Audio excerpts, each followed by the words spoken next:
Hi, this is United States Chess Federation Life Master Kevin Noren, and I've got a game I'd like to show you. This game shows the very first American World Chess Champion losing in 20 moves. And this game was played in Nuremberg, Germany in 1896. I suppose you thought I meant Bobby Fischer when I said the first American World Chess Champion. Well, no.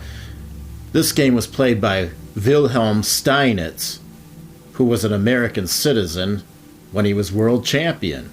So not many people know that. Anyway, and his opponent with the white pieces was Simon Winnewere, and he was one of the best players in the world in his day. And he's got a major variation in the French defense opening named after him. But let me show you this game, and I think you'll like it. So, Winnewere as white, he starts with e4, and Steinitz plays e5. Nothing surprising there. The most common move is knight f3. Winnewere played d4. This is known as the center game. It's just a name for the opening. Black really has nothing better to do than to take it. And white can try different moves. He can try knight f3 and get the pawn back. He can gambit a pawn, meaning giving up a whole pawn to get a lead in development. And we can go on all day about that, but the most obvious move is, of course, to take with a queen. We're even in material. Now, the queen being out here, you may have heard that, well, you bring your queen out too early, it's not good. The queen gets attacked, and that's what happens. But with any of these types of general rules, it always depends on the position. There's always exceptions to these rules. And this opening, it's not the greatest opening, but it can be pretty dangerous, and we're going to see that in this game. So black's most obvious move is to play knight to c6, bringing a piece out. It's like he gains a free move, attacking the queen. Now the queen can go to lots of different places. It can go all the way back. Who wants to do that? It can go to a4. That's not a bad move. Maybe it's objectively the best move. I'm not sure. One really bad move that I've had played against me is to retreat the queen to c3, which allows bishop to b4, pinning the queen and winning it. It's protected by the knight. The most common move, though, is to play queen to e3. And what white would like to do is play knight to c3, bishop to d2, and castle queenside, and hope to get a fast attack going. And also he prevents the move d5, which can be answered with taking the pawn with discovered check. So black develops a piece now. One good way to play is g6. It takes up a little time, though, and you're using two moves to develop this bishop. And it's not a bad move, but the most common was to play knight f6. Just bringing a piece out. You know where this knight's going. This is a good square for it. Now, let's take a quick look at the most obvious lunge here, e5. Well, in that case, this knight goes to g4, attacking the queen and the pawn at the same time. The queen goes to e4. Now, if black takes this pawn with either one of the knights, then, for instance, that f4 is going to win the knight. So, what black does instead is play this clever move, d5. Very surprising, because white can simply take that en passant, check. But what happens is black develops another piece, and now let's say white plays the most obvious move to take this pawn. Now, at this point, black can check here on d1, king must take, knight takes f2 check, forking the king and queen, the king moves, we get the queen back, and white's still a pawn ahead, but it's this pawn right here. And black is certainly going to get that pawn back, maybe with the bishop here and then taking, or the rook here, and black will have a lead in development, and I think a somewhat better position. White did not play e5 in this game. He played knight c3, just continuing his development and continuing on with his plan of castling queenside. So Black develops his bishop to a nice aggressive square, pinning the knight, creating possibilities in the future of getting rid of this knight and maybe winning this pawn under some circumstances. Now, White unpins the knight with bishop to d2 and gets ready to castle queenside. Black castles now, nothing better. And now White castles. Now when you have the sides castling on different sides of the board, well, all kinds of trouble can break loose. Each player might throw everything they've got into the other side's king. Now Black plays rook to e8. He's continuing on this policy of putting pressure on the e4 pawn. And if he's threatening to take the knight and win this pawn, if White tries to defend it with this solid-looking move f3, well, that runs into d5, and there's a pin on the e4 pawn. Black is continuing his development very rapidly, and he's got a very strong initiative. You'd think that White was Black, Black was White here, because Black is doing all the attacking. So, what is White going to do about the threat on here? Well, Winnoware played his bishop to c4 and simply ignored it. And Steinitz, he was known for his defensive play, and although he could attack too, a player that good can do everything well. He continues, he's not afraid of the attack that White's going to have, and he just goes ahead and says, show me. And he goes ahead and takes the defender of e4 with a bishop. The bishop recaptures, and he wins this pawn. Now, he could take with the knight or the rook. If the rook takes, well, that runs into bishop takes f6. That removes the defender of the rook and hits the queen at the same time. So that's not good.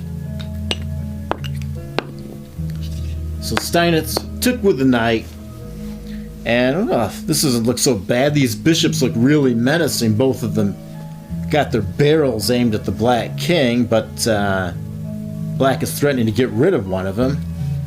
But White, having given up a pawn, and if you give up material for an attack that's not absolutely clear, like a lot of attacks, you give up material and you see the immediate win, but not in the case here. But you still better keep that attack going, because if you slow down, the other side has extra material and may win in the end. So Black tries to keep the fire going by playing queen to f4, hitting the f7 square. And if so, Black tries to take this bishop, which also hits the rook. Well, then White's got bishop takes h7 check, king to h8, and bishop takes rook on e8, and Black has no time to take the rook because of queen to f8 mate. So he has to do something about this pawn. The most natural and obvious move, which is what he played, was simply knight to f6, getting the knight to safety and blocking the attack on the f7 square. Now White could try to smash up the king side, but then the queen could take, the Black queen could take, and then, Black's still got an extra pawn, and him having a double pawn here, I don't think that's quite enough compensation. Again, if you've given up material with the idea of getting an attack going, you better keep that fire going. So, White simply brings out another piece to try and get it into the attack. Black also makes a move to help his development with d6. He wants to get his bishop out. And now White plays this move, again continuing the attack. It looks like a kind of a crude move, just a one-piece attack, you know? I mean, it's kind of move that inexperienced players play. You make a one-piece attack, but, you always have to think, what's the follow-up? Well, Steinitz had this follow-up, the simple move, bringing out a piece and trying to swap pieces off. Usually when you're being attacked, it's a good idea to try to swap some pieces off, especially the opponent's attacking pieces. Well, so he has less pieces to attack with. But this attack just keeps going. He's not going to swap pieces and help White and help Black out. He plays the bishop here to d3, creating a new threat. on h7 because he's threatening to take the knight, which is defending h7. So white keeps the threats going. So black again makes what I would think is the most obvious move. He gets rid of the threat by moving the pawn, also attacking the knight, and black hopes, well, the knight retreats and I'm gradually getting my game together so I can cash in my extra pawn at the end of the game. But black is in for another surprise. h4.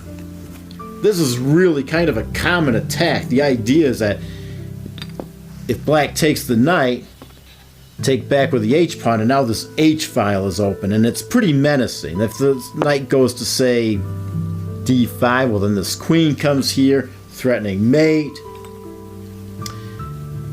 If black tries to create an escape hatch with f6 to get out of there, well, then g6 comes, sealing it off, and he could try to get away. We won't go into every single detail, and maybe he could have taken the knight, but it looks pretty scary. And he didn't take the knight, but this kind of attack, just actually defending a piece that's attacked, is so common. If I had a nickel for every time I saw this kind of attack, I'd have at least $1 by now. So Steinitz is getting a little nervous here, and he tries to counterattack with knight to d5. He's trying to get rid of these pieces. He's trying to seize the initiative himself, slow down this attack, hit the queen and the bishop, get rid of one of these pieces, anything to get these pieces off the board. But now another surprise comes. This check. Well, what's so surprising about a check? We'll see the follow-up soon. Now, there's only two ways out of this check. It's protected by the knight. You got to go to f8 or to h8. If the king goes to f8, well, then we simply take this bishop check. The pawn is pinned, so the rook must take, and that allows white to win this knight on d5.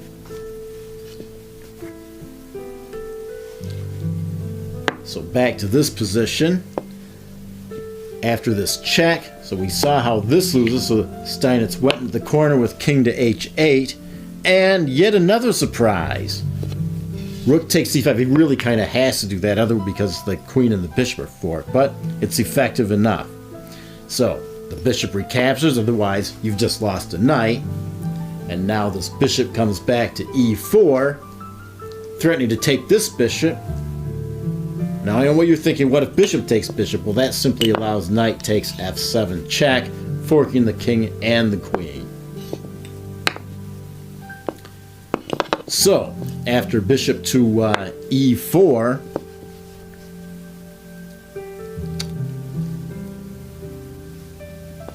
black decides to try to shut the diagonal off with f6. He's getting nervous. Now, black gets the bishop back. White gets the bishop back on d5, and let's see. We do a quick check in the material here. It looks like white's actually ahead in material. He's got two bishops for a rook, but white is still under fire and decides to take the knight. Well, now I'm ahead again, thinks black. But then pawn takes, opening this vicious diagonal or the file for the rook. Also threatening, rook takes, h6, mate. The pawn can't take because this bishop is lurking down here, and this other bishop covers the g8 square. So all he had left to do was to try to stick this knight in the way and block the diagonal. But then Winnewear played g6, and now if knight takes g6, we've got that nasty rook takes h6 checkmate again. Again, that's pinned, and the square's covered. And black is also threatening rook takes h6 check. Remember, this square's covered. Pawn takes, queen takes h6 mate. There is just no good defense to that threat after g6. If the queen, say, came to d7, we still have this check, takes, check, Again, the bishop covers this. The only move is this useless queen interposition, and then it's still mate. So, after g6, Steinitz resign. And so, that's a game where the first American world chess champion lost in 20 moves.